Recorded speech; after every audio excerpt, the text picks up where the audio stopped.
The Lord be with you. And with your spirit. The proclamation of the Holy Gospel according to Saint John. Glory to you, O Lord.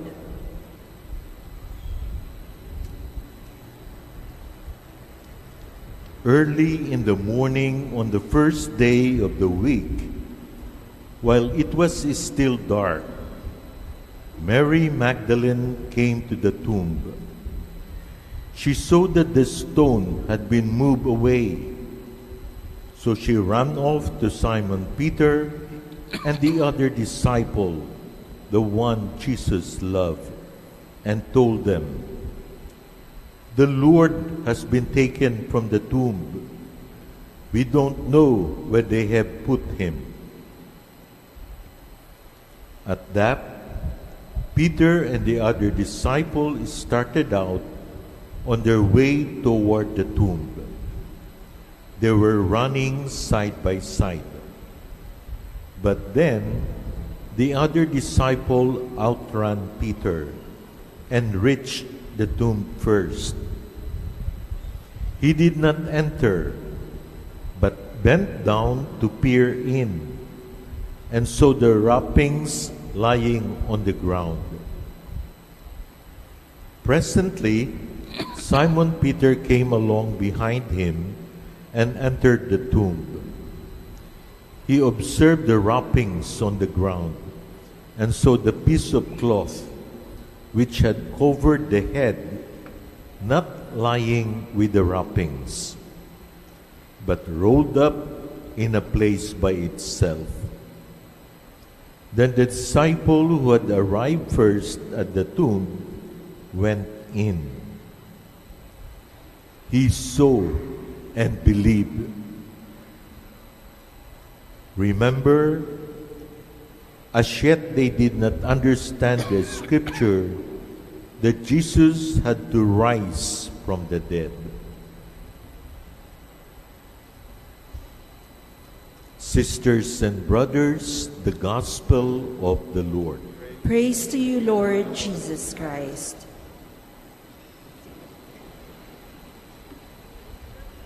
Come, Holy Spirit, come, Holy Spirit. Bless these unworthy priests, that I may share with humility and with the heart, and that people listen with their hearts, with the Holy Spirit. Come. Sisters and brothers, happy Easter. And before anything else, mindfulness. I'd like to invite all of us to bow our heads and just thank the Lord. You may raise your hand, reach out to the Lord and say, "Lord Jesus, thank you so much for suffering so much for me, for loving me, for dying on the cross, for rising again, that I may gain eternal life." Maraming salamat po, Panginoong Jesus. I hope to see you in heaven someday after I have done my mission in this world. Thank you for giving so much hope and meaning to my life, to my sufferings. Jesus, my Lord, my King, thank you. I love you, and I'm sorry for all my sins. Maraming salamat po, my Lord, my God, my Savior. Amen, Lord. Amen. Palakpakan natin ang Panginoon. Thank you, Lord. Thank you, Lord. And mindfulness, first of all, yung mga katabi mo. Marami po sa atin, you did so much, nag-try, nag-effort for the Holy Week. Congratulations po. Kung wala kang na-feel, baka hindi ka nag-try, hindi ka nag-sacrifice, nag-relax ka lang. It all depends on what you put in the Holy Week. How you feel during Easter depends on what you really did on the Holy Week. So, mindfulness is, tignan mo naman yung katabi mo. Tanungin mo, kumusta ang Holy Week mo? Nag-Station of the Cross ka ba? Nagbisita ka? Nag-fasting ka ba? O, kumusta naman? Yung bang mukha ng katabi mo, Easter look or Good Friday look pa rin? Sisters and brothers, joy. Joy is the flag that we are raising now. Thank you, Lord, and thank you, Lord. Mga kapatid, alam nyo, paano nating binabati ang mga tao? Pag may bisita, o meron kang nasasabihan na, usually what do we say? Mabuhay. Mabuhay. I would like to ask you, meron ka bang touching moment during the Holy Week? I'm sure all of you had. Yung pinapawisan ka na hirap ka na sa Stations of the Cross. Lord, para sa iyo, pasasalamat ito. Yung nakapila kayo na matagal, yung kakain ka na lang, hindi na lang, Lord, para. Those are touching moments. Or you were alone watching a TV show and you started to cry because you felt the presence of God. Touching moments when the Lord was touching you. I'd like to share with you my touching moment. Saturday morning, kahapon po, I heard a scratching on my door. At parang may umiiyak. My God, sabi ko, ano kaya yun? You know, it was my dog, Bruce. Kasi I woke up a little late, have a little cough. Siguro nag-alala siya. And he started to scratch the door. Gumagano siya. So when I opened the door, there he was. What a beautiful smile. Alam po niyo bakit na-touch ako? The dog cared that I am still alive. A dog was saying, ay salamat, buhay ka pa. Ang bihira naman, dog na lang nagsasabi pa yan sa atin. But this is something I'd like us all to remember. Sana po, people will tell you, mabuhay. Long life. Long life. Sana po masabi mo yan sa mga mahal mo sa buhay. And I hope people will tell you, long life, huh? You know, our greatest joy is that we live long. Many of us pray, Lord, I want a long life. Please give me long life. Sino bang hindi nagdadasal ng ganon? But you are more joyful if people will tell you, sana mabuhay ka ng matagal. Kasi mabait ka, may natutulungan ka, hindi ka nananakit. I think people will not pray for you, sana mabuhay ka pa ng matagal kasi mayaman ka eh. Makakakuha ko ng pera sa'yo or whatever. I think more than anything else, people want you and me to live long because they see the Christ, the risen Lord. So mga kapatid, live long. Mabuhay. Mabuhay po. Sana mabuhay ka pa ng matagal. But more than that, not just live long, live on in eternity. Tuloy ang buhay mo. What's living long? 80, 90, 100 years? But that's it. That's as far as you go. But with the resurrection, we live on. Tuloy, my forever. Kaya batiin mo nga yung katabi mo ngayon. Bahala ka kung gusto mong sabihin sa kanya, mabuhay ka. Parang hindi naman yata mula sa puso. Masasabi mo ba, you now in the family, wherever you are, parents, do you think your children would say to you, Papa, Mama, live long? Baka mayroon namang ang sabi, Lord, sana mahaba pang buhay niya.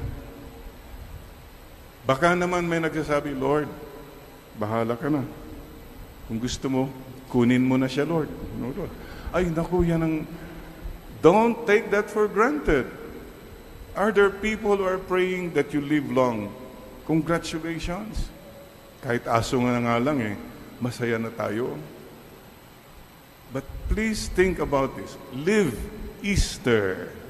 That means you live in such a way that you're continuing the love of Christ, and people are also praying that you live long and that we will go to heaven. Dagdagan natin, ha? Please greet one another now. Happy Easter. Mabuhay ka. Sana sa langit tayo magkita. Amen. That is our wish. That is our dream. Mga kapatid, mabuhay means mahabang buhay. Live long. Mabuhay means also makahulugang buhay. That your life has meaning. It's filled with God, it's filled with love and service. Makahulugan.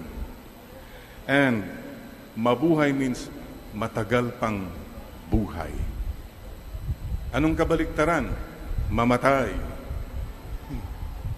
Mamatay. Diyos ko,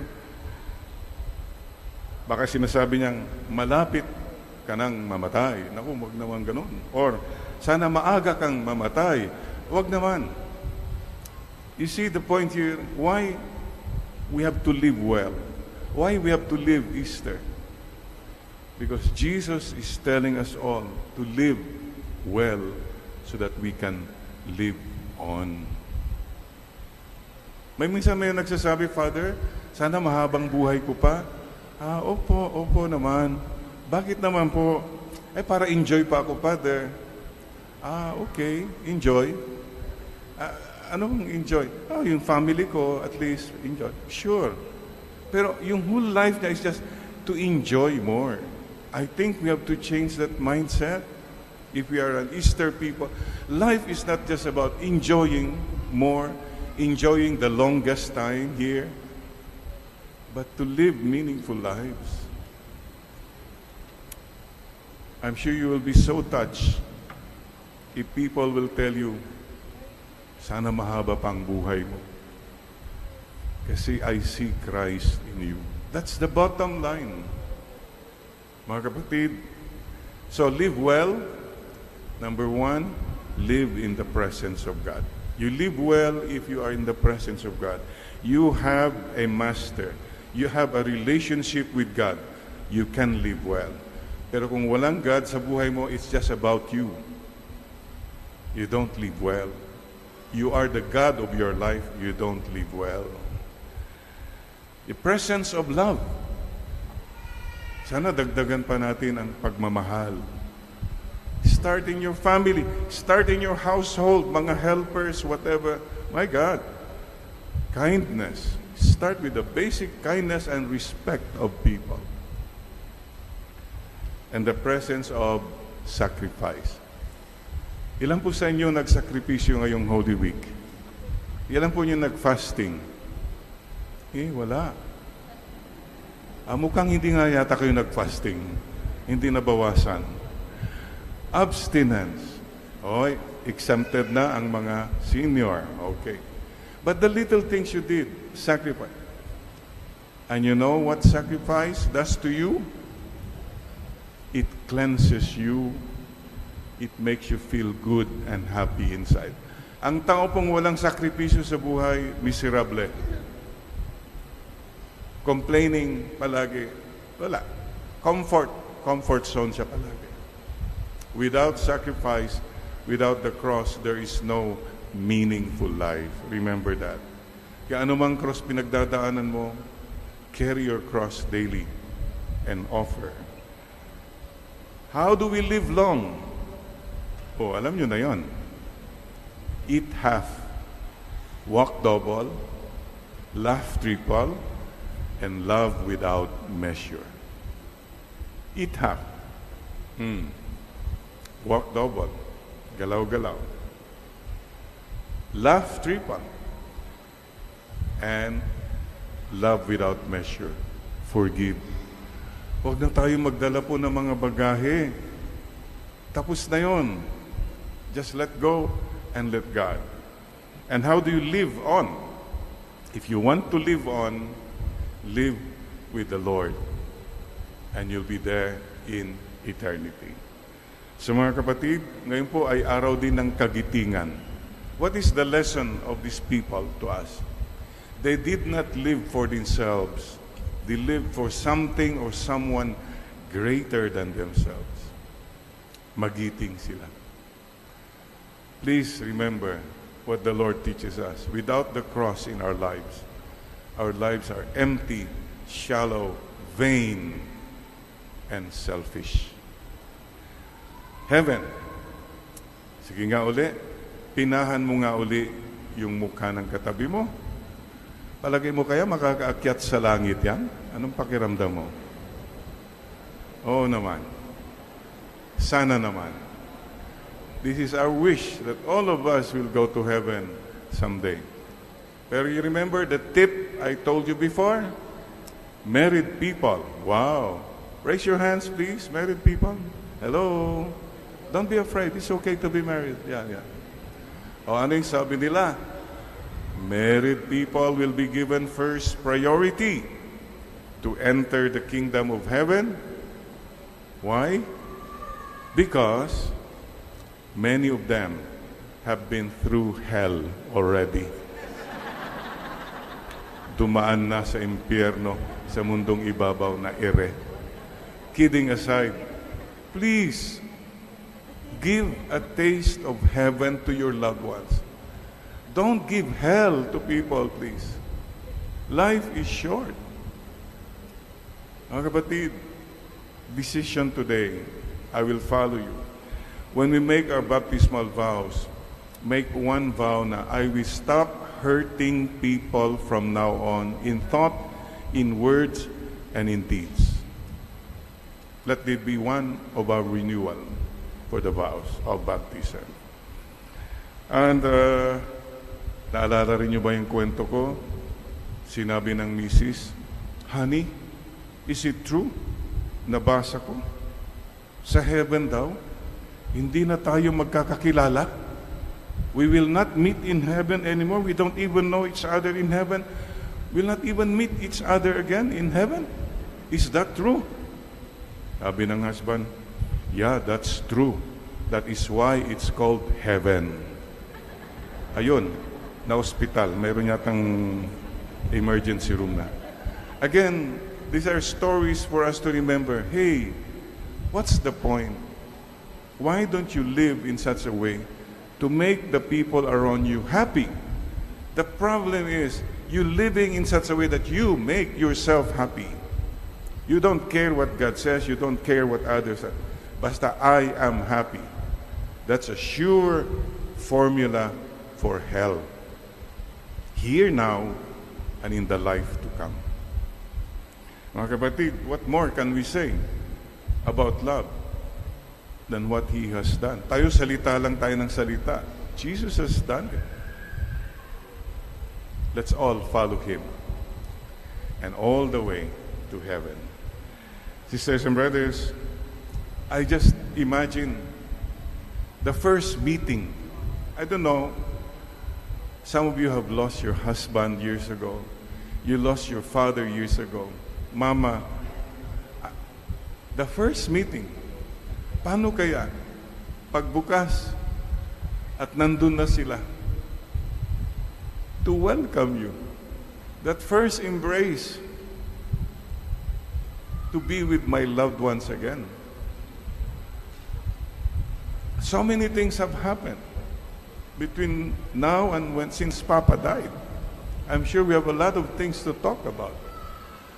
So please don't forget that moment, the first meeting. Most of all, that first moment when you finally come before our Lord Jesus Christ. I cannot describe. I don't know what I will tell him. I don't know what he will tell me. But all I know is I can tell him, Lord, have mercy on me. I am a sinner. You are God who is loving and merciful. That's all. Wala po tayong ipagyayabang, oh, Lord, mabait po ako nun.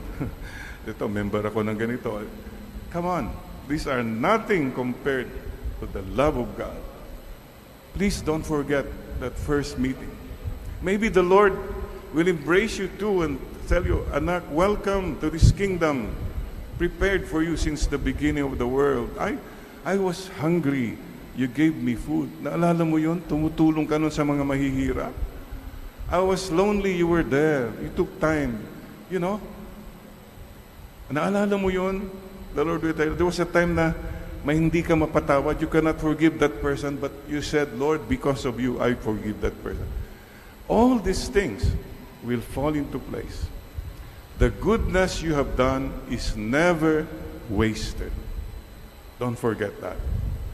So keep doing good, even if people are not good. Easter na tayo. Level up naman tayo na. Live Easter. Live Jesus from now on. No eye has seen, no ear has heard, no mind has imagined the beauty that awaits those who love God. There is heaven, and the Lord waits for us. Let's all do our mission and finally come to that kingdom where there are no more tears, no more pain, no more problems, no more sickness, no more issues, no more politics, and no more goodbyes. In the meantime, let's do our mission. Let's live Easter. Happy Easter po sa ating lahat.